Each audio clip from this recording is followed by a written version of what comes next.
Oh, sorry, for those of you who don't speak duck, welcome to Unpacked, and this is the Ducky Mini.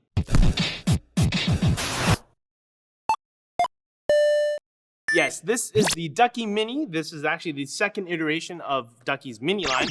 First, let's go over what's inside the box. First of all, we have a user's manual, a Ducky warranty card, a USB Mini B to A 5-foot USB cable.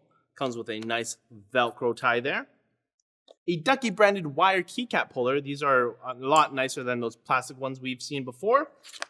We also have extra keycaps for further customization of the keycaps and the keyboard layout. A plastic cover for the Ducky Mini. And finally, of course, the Ducky Mini itself. Taking a closer look, the Ducky Mini is a 61-key QWERTY layout keyboard with blue and red LED lit Cherry MX blue switches. The outer metal piece is a gunmetal color.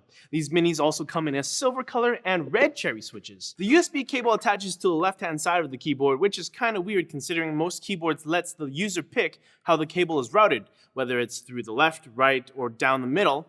Speaking of routing cables, the bottom of the Ducky has no adjustable feet, but they are super grippy. There is a huge Ducky Mini logo in the middle and a stamped metal plate with the serial number and product info. Now, one thing I noticed right away is how the keys are lit. Most mechanical keyboards that are backlit have the LED position at the top center.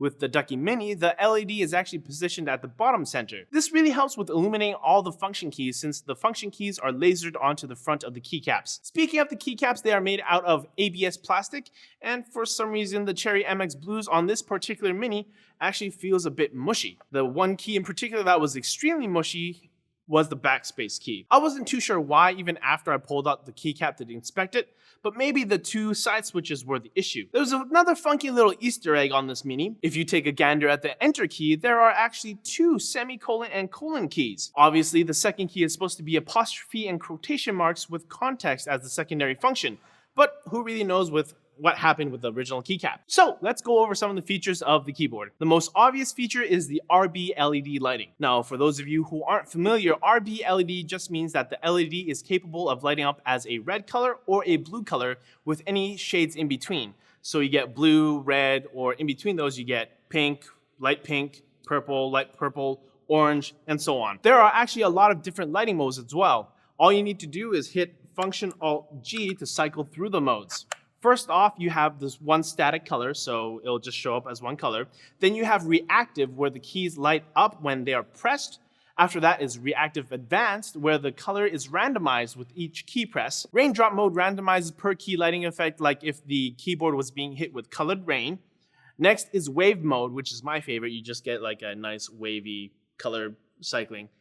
Speaking of cycling, after that is color cycling mode, and finally we have off. Another feature of the Ducky Mini is that even though it's technically a 60% keyboard, meaning it's only 60% of a full-size keyboard, it still packs some full-size functionality. Now with the function key held down, you get all the missing keys that you would normally see on a full keyboard, like page up, page down, arrow keys, scroll lock, pause, so on and so forth. In my opinion though, the best feature of the Ducky Mini has to be the mouse key functions. You can actually keep your hands on the keyboard and use it like a mouse. This is perfect for people who have a home theater PC setup and don't necessarily want a separate keyboard and mouse, or even a mediocre keyboard with a crappy touchpad solution.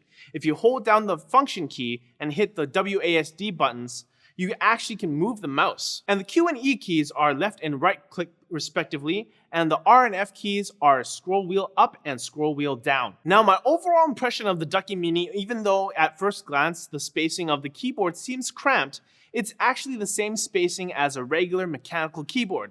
It's just that the gunmetal border source creates an optical illusion. Also, the Ducky is clear using MX Cherry Blues, but the blues for some reason don't seem as crisp when they actuate. Maybe I've just been using kill switches for way too long. The lighting effects are totally wicked, and the addition of the mouse keys is handy for HTPC users or even just people who legitimately don't have desk space for a keyboard and a mouse. I mean, it would take some time getting used to using your keyboard as a mouse, but I really think that feature is super cool. The only real problem I had with the Ducky Mini was not having the arrow keys. In my day-to-day of using keyboards for emails, scripting, spreadsheets, I've never noticed how much I depend on the arrow keys. Now, the Ducky Mini really opened my eyes and made me realize that no matter how many cool features or how many cool light settings you shove into a keyboard, for me, if it doesn't have proper arrow keys, I'm not going to be a happy camper. So that's pretty much it. Those are my thoughts and a quick overview of the Ducky Mini. NCX will be carrying them soon. They are up for pre-order right now. Let me know in the comments, would you ever buy a 60% keyboard? Why or why not?